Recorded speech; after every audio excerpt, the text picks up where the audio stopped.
See, here we got another no name. What do you got for us today?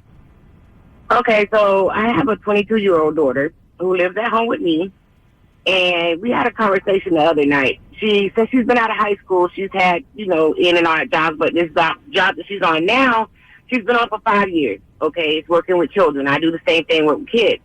But she told me the other night, because at 17, she got her first job before she finished high school.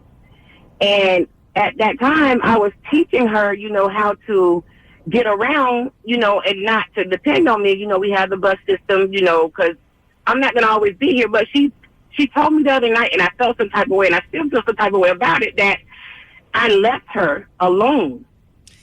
When she, got her job at 17, she was like, I left her alone, and she didn't really know what to do, and I was making her go out there and, try to find transportation. But I told her, it's a teachable moment. That was a teachable moment. Me instilling in you how to go out there and do things you need to do for yourself. Don't always depend on me, because I won't always be there.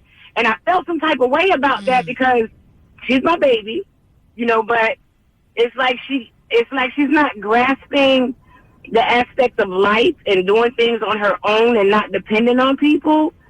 And I felt some kind of way when she told me I left her alone, when I actually thought I was teaching her, how to go out there and do these things by herself.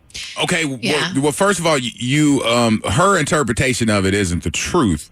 It's her feelings, and it's valuable. But you don't need to change what you were thinking. You were thinking that you wanted to make her independent, which you did, and that was your job. And her interpretation of it was of a 19-year-old. She's 22 now, but at 19, she didn't understand what you were doing. But the strength that she has now is a product of that. So what you have to do is look at the end result. The end justifies the means. So you're like, hey, you're a fearless young woman now that's able to go out and get around on your own and not depend on somebody else. And that's what I was looking for. Maybe at 19, you felt I was putting you aside, but it wasn't, because I wanted you prepared.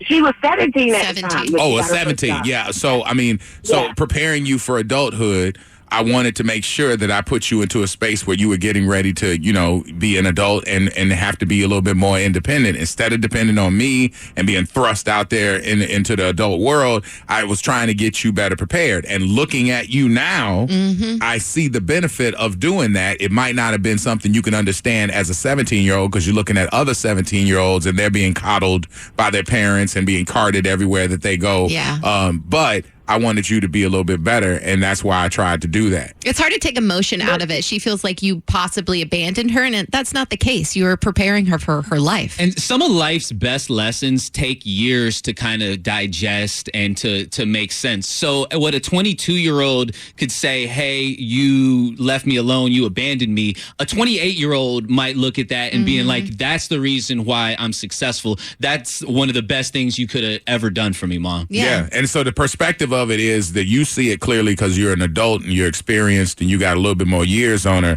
A young ear is thinking like, man, they just left me out here by myself, but she just needs a little bit more time to see that clarity and that light bulb moment happen. So good for you. And good for you for doing that. Yeah, seriously, you're being a good mom.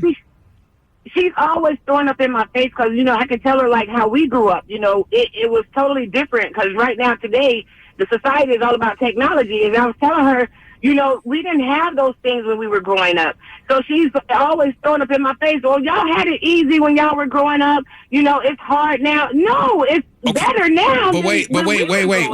Listen. You can't, what we just told you, you're doing right. You're listening to that of a child that's in a different space. So you can't force. She didn't experience your experience. She's not old as you.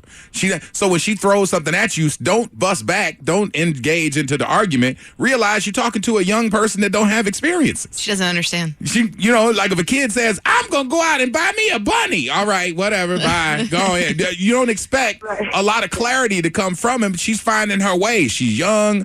My dad used to say, you're young, dumb, and full of opportunity. So I just think that you need to look at her as a child and stop looking at her as one of your peers.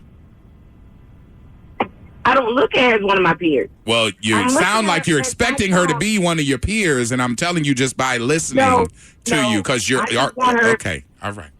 I just want her to be independent. And you did that. And you did that. But she's going to be independent with her voice. And she's going to have her voice, and her voice of her limited experiences are not going to sound like they make sense to you because they don't, because you have experiences. So when she says that kind of sideways stuff, don't engage. Just be like, you know what? You're gonna see. And that's it. Mm-hmm. That's all. You don't have to fight her about it. Okay? You're doing good. All right, no problem. All right, there we go.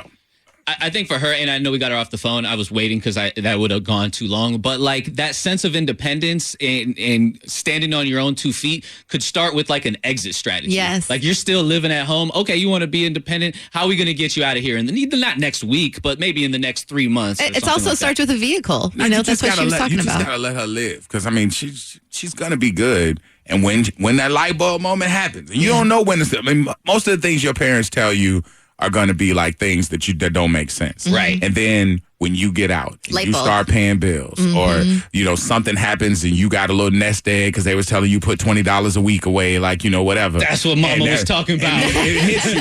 And then everybody who's adult like us now have all said something where we like, damn, I sound like my mama. Yeah. Damn, I sound like my dad right now. When that light bulb moment happens, all the harps start playing, and you're like, oh, okay, now I get it. They did all this for me and prepared me for the world. But if you fight her on it, now y'all going to become adversaries and stuff. Yeah. Now y'all like, the evil Spider-Man and the good Spider-Man. It's like, you don't want to be fighting like that. Orlando and the Freak Show. Therapy Thursday is a wrap. All right, we got more coming up for you. Don't move.